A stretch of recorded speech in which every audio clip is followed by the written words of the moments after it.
Welcome to think and grow rich channel. இன்றைக்கி இந்த வீடியோவில் யாரை பற்றி பார்க்க போகிறோன்னா, ஒரு ஹீரோவை பற்றி தான் பார்க்க போகிறோம். அவர் படத்தில் ஹீரோ கிடையாது, ரியல் லைஃப்லும் அவர் ஒரு ஹீரோ தான். அவரை பற்றி நம்ம இன்றைக்கி வீடியோவில் பார்க்க போகிறோம். எல்லா ஹீரோவும் அழகாக இருப்பாங்க. ஃபார் எக்ஸாம்பிள் அஜித் சொல்லலாம், விஜய் சொல்லலாம், ரஜினி சொல்லலாம். அவங்களுக்கு ஒரு ஸ்டைல் இருக்கும். ஆனால் இவர் அழகா இல்லை, இவர் ரொம்ப அசிங்கமாக இருக்கான், உருவமே இல்லை, இவனுக்கு எப்படி இருக்கான் பாருங்கள் அப்படின்னு சொல்லி இவரை அதுக்காகவே ரிஜெக்ட் பண்ணாங்க. ஆனால் இப்போ அவர் சாதிச்சு கட்டிருக்காரு. யாரெல்லாம் அவர் ரிஜெக்ட் பண்ணாங்களோ அவங்களாம் வருத்தப்படுறாங்க. இப்போ இவரை வச்சு படம் எடுக்க முடியாது இப்போ அந்த படம்லாம். ஏன்னா இப்போ அவ்வளோ சம்பளம் வாங்குறாரு. அவர் வேறு யாரும் இல்லை, யோகி பாபு தான். யோகி பாபு பற்றி உங்களுக்கு பல பேருக்கு கொஞ்சம் தெரிஞ்சதாலும் நிறைய தெரிஞ்சிருக்காது. அதை பற்றி தான் இந்த வீடியோ பார்க்க போகிறோம். வாங்க வீடியோக்குள்ளே போகலாம். யோகி பாபு அவரோட கதையை கேட்கும் போது, சக்ஸஸ்ன்றது ஒரு குறிப்பிட்டவங்களுக்கு இல்லை, எல்லாருக்கும் அது சமமானது. அது யாருக்கெல்லாம் வரும்னு பார்த்தீங்கன்னா, கடினமாக உழைக்கிறவங்களுக்கு தான் அந்த சக்ஸஸ்ன்றது கிடைக்கும் அப்படின்னு இந்த வீடியோ பார்த்தவங்க உங்களுக்கு எல்லாருக்குமே புரியும். யோகி பாபு 1985 இவர் பிறந்திருக்காரு. பெரிய கிராமம் அது மாதிரி சென்னை சிட்டி அது மாதிரிலாம் இல்லை. இவரும் ஒரு கடைக்கோடியில் இருக்க ஒரு ஊரில் தான் பிறந்திருக்காரு. இவருக்கு சின்ன வயசுல என்ன ஆசைன்னு பார்த்தீங்கன்னா, ஒரு மிலிட்ரி மேன் ஆகணும். அதுவும் இல்லாமல் ஃபுட்பால் ரொம்ப பிடிக்கும். ஏன்னா அவங்க அப்பா ஒரு மிலிட்ரி மேன், அதனால் இவர் மிலிட்ரி மேன் ஆகணும், ஃபுட்பால் கோட்டாவில் சேர்ந்தலாம். அப்படி சின்ன வயசுலேருந்தே ஃபுட்பால் மேலே இவர் ரொம்ப ஆர்வம். இவர் ஃபுட்பால் நிறைய மேட்ச் ஸ்டேட் லெவல் ஆடுற வரைக்கும் இவருக்கு திறமை இருக்கான் இன்னும் கூட ஃபுட்பாலில். அவர் மிலிட்ரியில் கேட்கும் போது, இவன் என்ன இவ்வளோ தொகை போட்டிருக்கான், இவன் என்ன இப்படி இருக்கான் அப்படின்னு சொல்லிட்டு நிறைய இதில் ரிஜெக்ட் பண்ணி, எவ்வளோ ட்ரை பண்ணி ரிஜெக்ட் பண்ணி விட்டுறாங்க.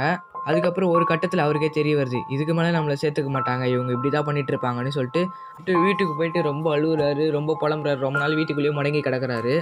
ரொம்ப நாள் அப்படியே இருந்தால் வேலைக்கு ஆகுமா நீங்களே சொல்லுங்கள். மீடியம் கிளாஸ் ஃபேமிலிக்கெலாம் என்ன ரொம்ப நாள் வீட்டில் கொஞ்சம் பணம் எங்கேருந்து தான் வருங்க. அதனால் வீட்டில் இருந்து வெளில வரார் யோகி பாபு.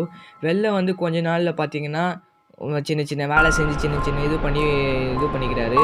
லொல்லுமான்னு ஒரு ஷோவில் வந்து இவர் ஷோவில் ஒரு நாடகம்னு சொல்லலாம். அதில் வந்து சின்ன கேரக்டர்லாம் இவர் கொடுக்குறாங்க. அப்படியே கொஞ்சம் கேரக்டராக பண்ணி ஒரு 5 வருஷம் போகுது. ஒருத்தர் வந்து இவருக்கு பட வாய்ப்பு கொடுக்குறாங்க. மான் கராத்தேலாம் பார்த்தீங்கன்னா அவர் சண்டை போடுவார் பார்த்தீங்களா, அதில் தான் முதல்ல இவர் கொஞ்சம் ஃபேமஸ் ஆனார். அதில் தான் டைலாக்கே கொடுத்துருக்காங்க முதல்ல இவருக்கு. அது வரைக்கும் சும்மா ஓரத்தில் நிற்கிறது அப்படி இப்படின்னு ஒரு சின்ன ஒவ்வொரு சீன்ஸாக தான் கொடுத்துருந்தாங்க. மான் கராத்தேல பார்த்தீங்கன்னா, யாரா இவன் இவ்வளோ காமெடியாக பண்ணுறான், இவ்வளோ காமெடியாக பேசுகிறான் அப்படின்றதெல்லாம் எல்லாருக்கும் தெரிய ஆரம்பிச்சிது. அப்புறமா இன்னொரு படத்தில் பன்னி மூஞ்சி வாயன்னு ஒரு கேரக்டர் பண்ணியிருந்தார். அந்த கேரக்டர் இவர் யோகின்ற பேர் தெரியுதோ இல்லையோ, பன்னி மூஞ்சி வாயன்னு எல்லாருக்குமே இவரோட பேர் தெரிஞ்சிடுச்சு. அப்புறமா எல்லாருமே இவரை பற்றி கொஞ்சமாக தெரிஞ்சுக்க ஆரம்பித்தாங்க. இப்போ இவர் பார்த்தீங்கன்னா படம் நடிக்கிறதுக்கு டைமே இல்லையா அவருக்கு. பார்த்துக்கோங்க, படத்துக்கு வாய்ப்பே இல்லாமல் ரொம்ப கஷ்டப்பட்டு தான் இந்த பெரிய இடத்துக்கு வந்திருக்காரு. இப்போது வந்து படத்துக்கு வாய்ப்பே இல்லை.